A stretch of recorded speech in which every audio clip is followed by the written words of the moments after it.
Hello friend, कैसे हो आप सभी।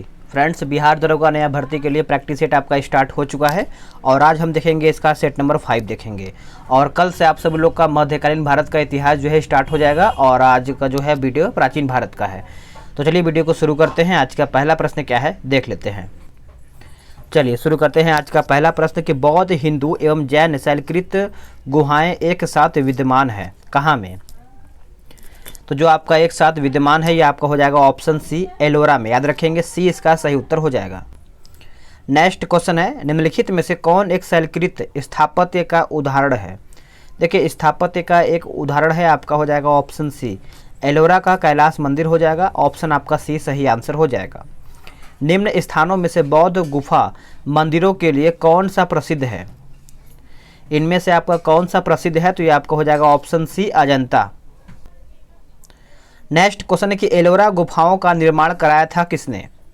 देखिए, एलोरा जो गुफा था उसका निर्माण जो है राष्ट्रकूट ने करवाया था, यानी आंसर आपका सी सही आंसर हो जाएगा। नेक्स्ट क्वेश्चन है, निम्नलिखित मंदिरों में से किसे शैलकृत स्थापत्य का आश्चर्य माना जाता है। आश्चर्य जो है ये आपका माना जाता है, तो देखिए ये आपका हो जाएगा एलोरा का कैलाश मंदिर। एलोरा का कैलाश मंदिर इसका आंसर हो जाएगा। किस वंश ने एलोरा के कैलाश मंदिर का निर्माण जो है किया था। कौन से वंश के द्वारा ये किया गया था, तो ये आपका हो जाएगा ऑप्शन ए, राष्ट्रकूट के द्वारा ये किया गया था। एलोरा के प्रसिद्ध कैलाश मंदिर के निर्माण से कौन सा शासक वंश जो है संबंध रहा है। कौन सा शासक जो आपका वंश है संबंध रहा है, तो ये आपका हो जाएगा ऑप्शन सी, राष्ट्रकूट। दोस्तों, वीडियो को शुरू से अंत देखिएगा, सभी क्वेश्चन आपके लिए महत्वपूर्ण बन जाता है। एलोरा के प्रसिद्ध शिव मंदिर का निर्माण राष्ट्रकूट नरेश था कहाँ का, तो इसका कौन था, तो देखिए इसका आंसर आपका हो जाएगा ऑप्शन बी, कृष्ण प्रथम था, यानी ऑप्शन आपका बी सही उत्तर हो जाएगा। किस धर्म को राष्ट्रकूटों का संरक्षण प्राप्त था। कौन से धर्म का, तो ये आपका हो जाएगा ऑप्शन बी, जैन धर्म। थोड़ा सा आज वीडियो फास्ट करेंगे, ठीक है। अजंता एवं एलोरा की गुफाएं किस नगर में स्थित है। तो कौन से नगर में स्थित है, तो ये आपको देखने को मिलता है औरंगाबाद में। कहाँ पे, औरंगाबाद, यानी ऑप्शन सी। अजंता और एलोरा गुफाएं हैं। अजंता एवं जो आपका एलोरा गुफाएं हैं ये आपका हो जाएगा ऑप्शन 11 का सी हो जाएगा, महाराष्ट्र में। कोणार्क का सूर्य मंदिर जो है किसने बनवाया था। सभी को पता है ये बनवाया गया था नरसिंह देव वर्मन के द्वारा, यानी ऑप्शन ए सही हो जाएगा। निम्नलिखित में से किसे काला श्याम पैगोडा के नाम से जाना जाता है। तो देखिए इसका उत्तर आपका हो जाएगा ऑप्शन सी हो जाएगा, कोणार्क का सूर्य मंदिर। कोणार्क का सूर्य मंदिर इसका उत्तर हो जाएगा। ब्लैक पैगोडा कहाँ पर है। देखिए, ब्लैक पैगोडा आपको याद ही होगा, ये आपको कोणार्क में देखने को मिलता है, यानी ऑप्शन आपका बी सही आंसर हो जाएगा। निम्नलिखित में से कौन सा सूर्य मंदिर है। इनमें से आपका कौन सा सूर्य मंदिर के बारे में पूछ रहा है, तो ये आपको हो जाएगा कोणार्क का मंदिर, यानी ऑप्शन सी। मोढेरा का सूर्य मंदिर किस राज्य में स्थित है। मोढेरा का जो आपका सूर्य मंदिर है ये आपको गुजरात में देखने को मिलता है। ऑप्शन आपका बी सही आंसर हो जाएगा। लिंगराज मंदिर अवस्थित है कहाँ पे। लिंगराज जो मंदिर है ये आपको 17 का जो आंसर है ये आपको हो जाएगा भुवनेश्वर में। ऑप्शन आपका ए सही आंसर हो जाएगा। उड़ीसा में नष्ट होने से बचे निम्नांकित मंदिरों में सर्वाधिक बड़ा और सबसे ऊंचा मंदिर कौन है। तो सबसे बड़ा और ऊंचा की बात करेंगे तो ये आपको देखने को मिलता है लिंगराज मंदिर, यानी ऑप्शन सी। जगन्नाथ मंदिर किस राज्य में स्थित है। देखिए, जगन्नाथ मंदिर जो है ये आपको देखने को मिलता है ऑप्शन बी, उड़ीसा राज्य में। कहाँ पे, उड़ीसा राज्य में। भुवनेश्वर तथा पुरी के मंदिर किस शैली में निर्मित है। कौन से शैली में निर्मित है, तो ये आपको देखने को मिलता है नागर में। कहाँ पे, नागर, यानी ऑप्शन ए। आगे देखेंगे अगला आपका प्रश्न क्या बोल रहा है। अगला प्रश्न है कि ओंकार यानी अंकोर वाट का विष्णु मंदिर कहाँ पर स्थित है। अंकोर वाट का, तो ये आपका हो जाएगा कंबोडिया में। कहाँ पे, कंबोडिया, यानी ऑप्शन सी। पशुपतिनाथ मंदिर किस देश में स्थित है। पशुपतिनाथ, तो ये देखिए ये आपका हो जाएगा ऑप्शन डी, नेपाल इसका सही उत्तर हो जाएगा। याद रखेंगे। द्रविड़ शैली के मंदिरों में गोपुरम से तात्पर्य क्या है। गोपुरम से क्या तात्पर्य है, तो ये आपका हो जाएगा ऑप्शन डी, तोरण के ऊपर बने अलंकृत एवं बहुमंजिला भवन से, यानी आंसर जो है आपका डी सही आंसर हो जाएगा। चट्टानों को काट करके महाबलीपुरम का मंदिर किसके द्वारा बनवाया गया था। तो ये किसके द्वारा बनवाया गया था, तो ये आपका बनाया गया था पल्लव के द्वारा, यानी ऑप्शन ए सही आंसर हो जाएगा। प्राचीन नगर तक्षशिला निम्नलिखित में से किनके बीच स्थित था। तो किनके बीच ये आपका स्थित है, तो सिंधु तथा झेलम हो जाएगा, यानी ऑप्शन आपका ए जो है सही आंसर हो जाएगा। अगला प्रश्न है कि सोनगिरी का ऐतिहासिक दिगंबर जैन तीर्थ स्थल स्थित है कहाँ पर। तो ये कहाँ पर स्थित है, तो ये आपको देखने को मिलता है मध्य प्रदेश यानी एमपी में। आंसर आपका सी करेक्ट आंसर हो जाएगा। दिलवाड़ा जैन मंदिर स्थित है कहाँ पर, सभी को पता है राजस्थान में आपको देखने को मिलता है, जो कि आपका माउंट आबू हो जाएगा, ऑप्शन बी। दिलवाड़ा जैन मंदिर कहाँ पर स्थित है, तो अभी मैंने आपको बताया, आपका उत्तर हो जाएगा ऑप्शन सी राजस्थान में। कहाँ पे, राजस्थान। प्रसिद्ध विरूपाक्ष मंदिर कहाँ पर अवस्थित है, तो विरूपाक्ष मंदिर जो है ये आपको देखने को मिलता है हम्पी यानी कर्नाटक में। प्रसिद्ध नैमिषारण्य तीर्थ निम्न जनपदों में से किस एक में उपस्थित है, तो कौन से एक में उपस्थित है, तो ये आपको देखने को मिलता है सीतापुर। क्या हो जाएगा, सीतापुर यानी ऑप्शन सी। अब हम देखेंगे दक्षिण भारत के राजवंश जो कि चोल, चालुक्य, पल्लव एवं संगम युग देखेंगे। देखिए चालुक्य वंश का सबसे महान शासक कौन था, तो याद रखेंगे सभी लोग, पुलकेशिन द्वितीय जो था ये एक महान शासक था, ऑप्शन सी सही आंसर हो जाएगा। चालुक्यों की जो राजधानी थी वो कहाँ पर थी, तो इसकी जो राजधानी थी आपका वातापी हो जाएगा। क्या हो जाएगा, वातापी। आप इसको नोट डाउन कर सकते हैं। आगे देखेंगे कवि कालिदास के नाम पर उल्लेखित किस में हुआ था, तो उल्लेख जो है किस में हुआ था, तो देखिए इसका उत्तर आपका हो जाएगा ऐहोल के उत्कीर्ण लेख में, यानी आंसर जो है आपका बी सही आंसर हो जाएगा। नेक्स्ट क्वेश्चन है आपका, बोल रहा है कि चोलों का राज्य किस क्षेत्र में फैला था। देखिए चोलों का जो आपका राज्य था ये आपका हो जाएगा कोरोमंडल तट, दक्कन के कुछ भाग में। आंसर आपका डी सही आंसर हो जाएगा।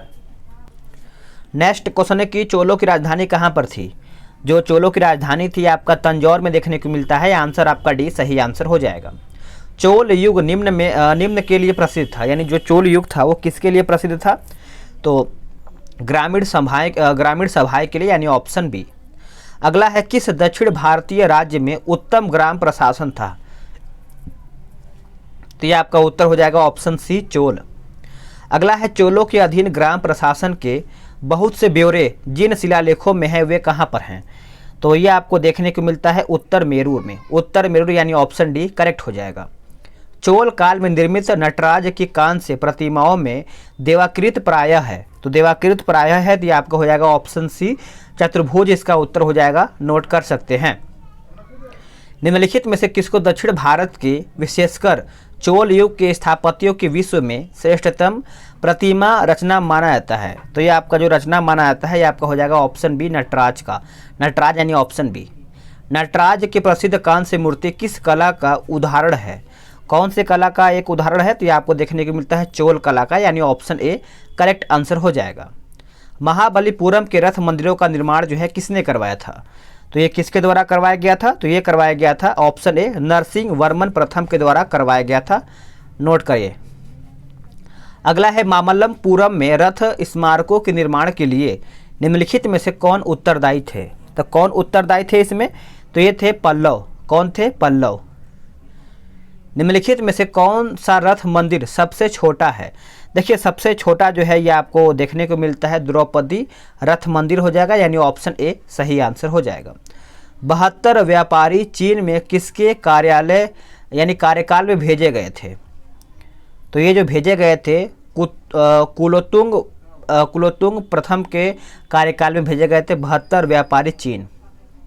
अगला है निम्न में से दक्षिण भारत का कौन सा राजवंश अपनी नौसैनिक शक्ति के लिए प्रसिद्ध था, तो इसका ऑप्शन आप सभी लोग देख लीजिए और इसका आंसर बताइए, तो ये आपका हो जाएगा option A Chola. Next question है कि निम्नांकित राजवंशों में से किसके शासक अपने शासनकाल में ही अपना उत्तराधिकारी घोषित कर देते थे, तो इसका आंसर आपका हो जाएगा option B Chola. Next question देख लेते हैं। अगला प्रश्न है निम्नलिखित चोल शासकों में जिसने बंगाल की खाड़ी को चोल झील का स्वरूप प्रदान कर दिया वह कौन था, तो वह कौन था दोस्तों, तो यह आपका था राजेंद्र प्रथम। राजेंद्र प्रथम इसका उत्तर हो जाएगा। अगला है कि गंगे कोंड चोलपुरम की स्थापना किसने किया था, तो ये किसके द्वारा किया गया था, तो आपका हो जाएगा राजेंद्र प्रथम के द्वारा किया गया था। आप इसको याद रखेंगे। चोल राजाओं में किस एक ने सिलोन पर विजय प्राप्त किया था, सिलोन पर, तो देखिए राजेंद्र प्रथम इसका उत्तर हो जाएगा। आप इसको अच्छे से याद रखेंगे। वह चोल राजा कौन था जिसने श्रीलंका को पूर्ण स्वतंत्रता दी और सिंहल राजकुमार के साथ अपनी पुत्री का विवाह कर दिया था? तो ये कौन था? तो ये आपका हो जाएगा कुलोत्तुंग प्रथम, इसका उत्तर हो जाएगा। अगला है कोलापियम ग्रंथ जो है संबंधित है किससे? तो ये आपको देखने को मिलता है व्याकरण यानी व्याकरण और काव्य से संबंधित हो जाएगा। ऑप्शन आपका सी सही हो जाएगा। शिल्पादि कारम का लेखक कौन था? तो इसका लेखक कौन था? तो ये आपका हो जाएगा इलंगो यानी ऑप्शन ए। निम्नलिखित में से कौन सा बंदरगाह पेडु के नाम से दी पेरिपल्स ऑफ द एरिथ्रियन सी के लेखक को ज्ञात था? तो इसका आंसर आपका हो जाएगा ऑप्शन ए अरिकामेडू हो जाएगा। आप इसको अच्छे से याद रखेंगे। नेक्स्ट क्वेश्चन है कि रोमन बस्ती कहाँ से प्राप्त हुई है? देखिए जो आपका रोमन बस्ती है ये आपको अरिकामेडू से प्राप्त हुआ है। ऑप्शन आपका बी सही हो जाएगा। निम्नलिखित राजवंशों में से किसका उल्लेख संगम साहित्य में नहीं हुआ है? तो संगम साहित्य में नहीं हुआ है तो ये आपको देखने को मिलता है कदम्ब का। क्या हो जाएगा? कदम्ब, ऑप्शन ए। नेक्स्ट क्वेश्चन है निम्नलिखित में से कौन एक तमिल देश के संगम युग का राजवंश नहीं था? तो राजवंश जो है आपका नहीं था, तो आंसर आपका हो जाएगा ऑप्शन सी पल्लव। अगला है धार्मिक कविताओं का संकलन कुरल। कुरल किस भाषा में है? देखिए कुरल की बात करेंगे तो इसका आंसर आपका 58 का हो जाएगा। Option B Tamil. क्या हो जाएगा? तमिल इसका आंसर हो जाएगा। निम्नलिखित में से कौन तमिल रामायण या रामावतार का लेखक था? रामावतार का लेखक था तो देखिए ये आपका हो जाएगा ऑप्शन ए कंबन, इसका सही आंसर हो जाएगा।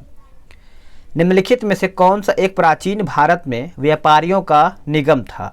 व्यापारियों का निगम था तो देखिए ये आपका हो जाएगा मणिग्रामम। मणिग्रामम इसका उत्तर हो जाएगा। दक्षिणी भारत का प्रसिद्ध तकोलम यानी तकोलम का युद्ध जो है हुआ था किसके मध्य? तो ये जो युद्ध हुआ था चोल एवं राष्ट्रकूटों के मध्य हुआ था। आप इसको याद रखेंगे। चोल साम्राज्य को अंततः किसने समाप्त किया था? तो ये किसने समाप्त किया था? तो ये आपका हो जाएगा मलिक काफूर ने। मलिक काफूर। संगम युग में उरैयूर किस लिए विख्यात था? जो उरैयूर है ये किसके लिए विख्यात था? तो आप देखिए कपास के व्यापार का महत्वपूर्ण केंद्र था जो कि उरैयूर था। अगला है कि पांड्य राज्य की जीवन रेखा कौन सी नदी थी? तो कौन सी नदी था? तो ये आपको देखने को मिलता है वेंगी नदी। क्या हो जाएगा? वेंगी। संगम कालीन साहित्य में कौन को एवं मनन किसके लिए प्रयुक्त होते थे? तो ये किसके लिए प्रयुक्त होते थे? तो ये आपका हो जाएगा ऑप्शन डी राजा के लिए।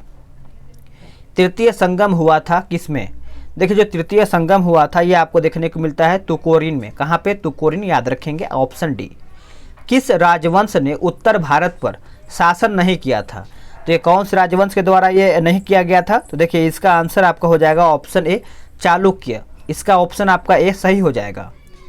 कदम्ब राजाओं की राजधानी कहाँ पर थी? कदम्ब जो आपका राजाओं की राजधानी था ये आपको देखने को मिलता है वनवासी यानी ऑप्शन बी। दक्षिण भारत के किस वंश के राजा ने रोम राज्य में एक दूत यानी 26 ईसा पूर्व में भेजा था?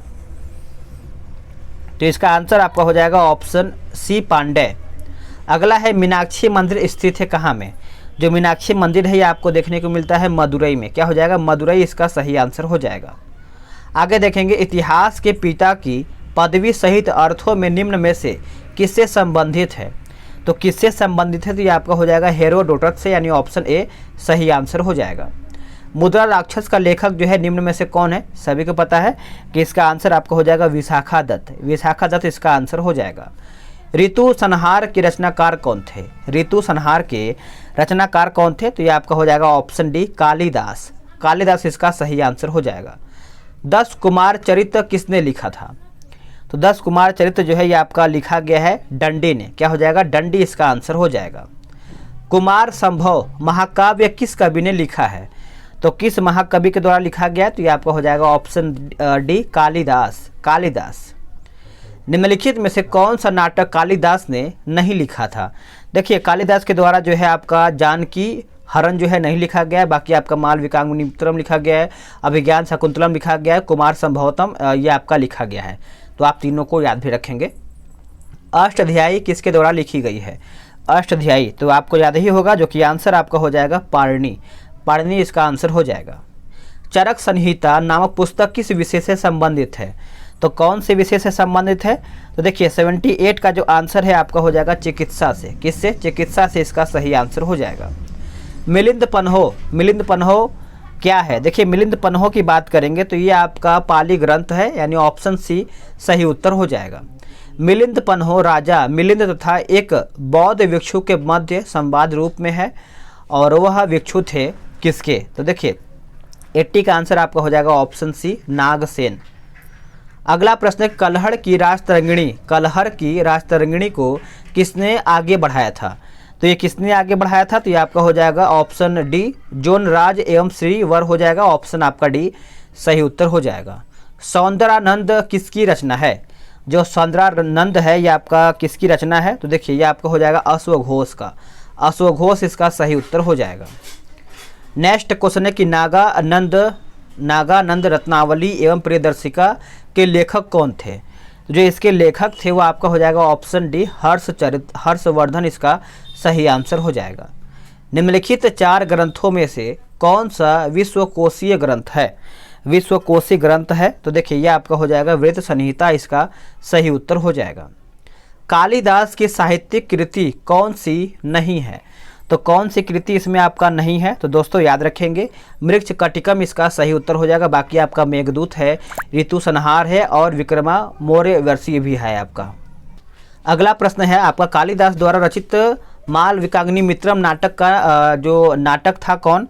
तो ये आपका हो जाएगा ऑप्शन सी अग्निमित्र, याद रखेंगे सभी लोग। अगला है कि स्वप्तवासवदत्ता के लेखक कौन है? तो जो इनके लेखक है वो आपके हो जाएंगे ऑप्शन बी भास। गीत गोविंद काव्य के रचयिता कौन है? तो गीत गोविंद के जो काव्य के रचयिता हैं वो आपके हो जाएंगे ऑप्शन के हिसाब से ए हो जाएगा जयदेव। नेक्स्ट क्वेश्चन है कि गीता गोविंद के गीतकार जयदेव किसकी सभा को अलंकृत करते थे? तो किसकी सभा को अलंकृत करते थे? तो लक्ष्मण सेन की। लक्ष्मण सेन यानी ऑप्शन डी। तुम्हारा अधिकार कर्म पर है, फल की प्राप्ति पर नहीं, यह निम्न में से किस ग्रंथ से कहा गया है? तो ये जो आपका कहा गया है याद रखेंगे, गीता में कहा गया है कि आप कर्म करते रहो, फल की चिंता मत करो, जैसा कर्म रहेगा वैसा आपको फल मिलेगा। जो यहाँ है वह अन्यत्र भी है, जो यहाँ नहीं है वह कहीं नहीं है, यह निम्न में से किस ग्रंथ में कहा गया है? तो महाभारत में कहा गया है। अगला है, प्राचीन भारत का वह ग्रंथ जिसका 15 भारतीय एवं 40 विदेशी भाषाओं में अनुवाद हुआ है, वो आपको देखने को मिलता है पंचतंत्र में। कहाँ पे? पंचतंत्र, याद रखेंगे सभी लोग। अगला प्रश्न है, निम्नलिखित में से कौन बीजगणित के क्षेत्र में अपने योगदान के लिए विशेष रूप से जाना जाता है? तो ये आपका हो जाएगा ऑप्शन सी भास्कर। अगला है, गणित की पुस्तक लीलावती के लेखक कौन है? आंसर आपका हो जाएगा भास्कराचार्य, आप इसको याद रखेंगे। आर्यभट्ट कौन था? देखिए आर्यभट्ट के बारे में आपको ज़्यादा ही होगा क्योंकि भारतीय गणितज्ञ एवं खगोल शास्त्रीय थे। ऑप्शन आपका बी करेक्ट आंसर हो जाएगा। मनुस्मृति मुख्यतः संबंधित है किससे? तो मनुस्मृति समाज व्यवस्था से संबंधित है, याद रखेंगे। निम्नलिखित में से किसे भारत का प्रथम विधि निर्माता माना जाता है? तो प्रथम विधि निर्माता जो है ये हम मानते हैं मनु को। किसको? मनु को। नेक्स्ट क्वेश्चन की पृथ्वी राजरासों के लेखक कौन है? पृथ्वी राजरासों के जो लेखक हैं वो आपके हैं चंद्रबरदाई। कौन है? चंद्रबरदाई। नेक्स्ट क्वेश्चन की पृथ्वीराज विजय का लेखक कौन है? तो ये आपका हो जाएगा जयानक। क्या हो जाएगा? जयानक। राजतरंगिणी के लेखक कलहड़ के समय शासक कौन था? देखिए उस टाइम जो शासक था वो आपका था जय सिंह। क्या हो जाएगा? जय सिंह। तो फ्रेंड्स आज थोड़ा सा सुपर फास्ट वीडियो था, तो वीडियो को लाइक कीजिएगा, शेयर कीजिएगा, और आपने कितना स्कोर इन 100 प्रश्न में से किया है वो भी आप कमेंट करके बताएंगे। मिलते हैं एक नई वीडियो में, आज के लिए इतना ही।